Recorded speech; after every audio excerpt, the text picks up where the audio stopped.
Hey everyone, welcome to this explainer. If you're deep into the reef keeping hobby, you already know that lighting isn't just about making your tank look pretty, it is literally the absolute lifeblood of your underwater ecosystem. Today, we're tackling one of the most highly debated, absolutely critical choices you're going to make for your setup, LED versus T5 lighting. We're going to look at exactly how this choice directly impacts coral growth, coloration, and the overall long-term stability of your tank. Okay, let's dive into this. Here's our agenda for today. First, the reef lighting dilemma. Then, what corals actually need. Next, LED flexibility and efficiency, followed by T5 consistency and simplicity. And finally, the ultimate decision guide. All right, Section 1, the reef lighting dilemma. Why the choice matters. So LED or T5, which system is truly the best? Well, as you might guess, there is absolutely no single magic answer that just applies to everybody. Both systems are highly proven, they've both grown absolutely stunning reefs for years. The right choice for you depends incredibly heavily on your specific tank constraints. Like, what are your tank dimensions? What's your upfront budget looking like? And what is your tolerance for ongoing maintenance and electricity costs? These are the real stakes we're balancing today. Real quick, before we go any further, let's briefly define our terms to make sure we're all on exactly the same page, especially regarding the practical constraints of a demanding reef setup. You're going to hear me mention SPS corals. That stands for small polyp stony corals. These guys are generally the most demanding corals in the hobby. They require very specific, high-intensity lighting conditions, so whether you're running a dedicated SPS system or you're just trying to balance them out in a mixed reef layout alongside less demanding corals, your lighting choice is going to dictate how smoothly your day-to-day tank management actually feels. Moving right along to Section 2, what corals actually need. Let's talk fundamental biology. So, the crucial point here is that regardless of what piece of gear is hanging above your water, your corals are fundamentally looking for three outcomes. First up, uniform coverage. You want corals at the top and the bottom of the water column to receive similar, appropriate light conditions. You don't want intense hotspots or completely dark shadows. Second, appropriate spectrum. The light actually needs to support real photosynthesis and promote natural coral pigmentation. And third, this is a big one, stable output over time. Corals are highly sensitive animals. In fact, a sudden, intense spike in lighting can cause a coral to severely bleach in a matter of days, sometimes literally hours. Your lighting absolutely must deliver these three things consistently to avoid that kind of catastrophic stress. Okay, let's get into the actual gear. Section 3, LED, flexibility and efficiency. The modern option. LEDs are wildly popular right now, and honestly for very good reason. They offer strong energy efficiency, which is obviously fantastic for your electric bill, and they operate with very low radiant heat. But notice that third point on the list? Their true superpower is controllability. Modern LED fixtures allow for incredibly precise, programmable schedules, plus fine-tuning of both intensity and spectrum. This flexibility is a massive advantage if you need to dial in specific lighting for different coral zones, or say you need to gradually acclimate newly introduced corals to your tank without completely shocking them. Now, what's really interesting about this slide is how it tackles a super common misconception.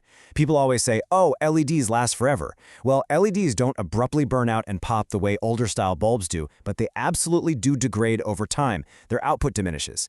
It is incredibly important to check the manufacturer's published expected output retention. If your fixture degrades and you suddenly can't adjust the intensity enough to compensate, you might find yourself needing to replace a rather expensive LED system right when you thought your wallet was finally safe. You always have to plan for the long haul. Furthermore, with LEDs, you have to remember that watts do not automatically equal performance, not even close. You can have two LED fixtures that pull the exact same wattage, but they will perform entirely differently over your tank. An optimized fixture uses proper lenses, a really smart diode layout, and the correct mounting height to give you a nice, even spread. A suboptimal fixture, on the other hand, that might leave you with varying coverage, hotspot beaming, and weird shadows. The fixture has to be optimized for your unique tank size. Let's shift gears. Section 4, T5, consistency and simplicity, the proven workhorse. T5s are universally beloved by hardcore hobbyists, and it primarily comes down to what we call the blanket effect. Because the light is generated across multiple long fluorescent bulbs, it provides an exceptionally even, consistent blanket of output across the entire water column. There are virtually no shadows, literally none. This makes high-quality T5 setups exceptionally reliable, and they are highly favored for SPS-dominant tanks and tricky mixed coral placements where you just want perfectly even light distribution everywhere. However, that beautiful blanket of light definitely comes with a very specific lifestyle and maintenance cycle. When you own a T5 setup, your life looks a bit like this. First, you set a simple, predictable lighting schedule. Super straightforward. Second, you really must monitor for heat. T5s produce way more radiant heat than LEDs. Sometimes this is actually helpful, like in the winter, if it slightly offsets the need for your heater, but often it just increases room heat and evaporation, and it might even require a chiller. And step 3, well, this is the real trade-off. You have to budget for and regularly swap out those aging bulbs to maintain your spectrum and intensity. Over the lifetime of a tank, the recurring cost of replacement bulbs is a very real financial factor you can't ignore. All right, let's move to and see how this builds into Section 5, the ultimate decision guide, weighing your options. Let's look at this decision matrix, row by row, and apply it directly to your personal goals. If your priority is fine control and easy coral acclimation, LED is hands down your winner. If your main priority is a uniform blanket of light with zero shadowing for SPS corals, T5 takes the crown. When it comes to long-term electricity cost, LED clearly uses less power for a comparable impact. But if you actually just prefer predictable maintenance and straightforward, reliable performance without having to fiddle with phone apps that inexplicably disconnect from your Wi-Fi every Tuesday, T5 wins. And keep in mind, your tank's geometry matters massively here. For a really wide, large tank, a T5 array easily covers the area, while an LED setup might require you to buy multiple expensive modules just to get that same spread. In deeper tanks, pushing adequate intensity down to the sandbed is critical, regardless of which tech you actually pick. To summarize this primary head-to-head matchup, LED is widely considered the better default choice for most modern reef keepers, simply because it's flexible, it's highly efficient, and you can customize it without constantly shelling out for new bulbs. However, T5 remains an incredibly strong contender. Some veterans would even argue it's still the absolute gold standard for those who prioritize perfectly smooth, even light distribution and totally reliable day-to-day coral response.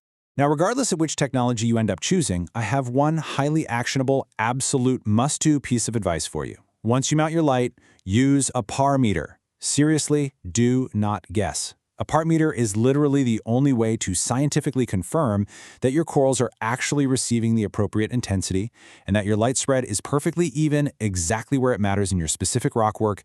And this brilliantly illustrates the final reality of reef-keeping lighting. As our source material perfectly states, proper acclimation and consistent schedules tend to determine success more than the technology itself. You can go out and buy the most expensive LED on the market, or the absolute highest-end T5 fixture, but stability, patience, and consistency are ultimately what grow beautiful, thriving reefs. The hardware is just a tool. You are the reef keeper. Which brings us to our final question for you to ponder. What are your ultimate reef goals? Are you aiming to meticulously dial in a custom spectrum? Or are you chasing the unmatched, shadowless growth of a heavy SPS tank? Define your goals first, look very closely at your tank's geometry, and then ask yourself, which technology will actually help your reef thrive? Thanks for joining us for this explainer, and happy reefing!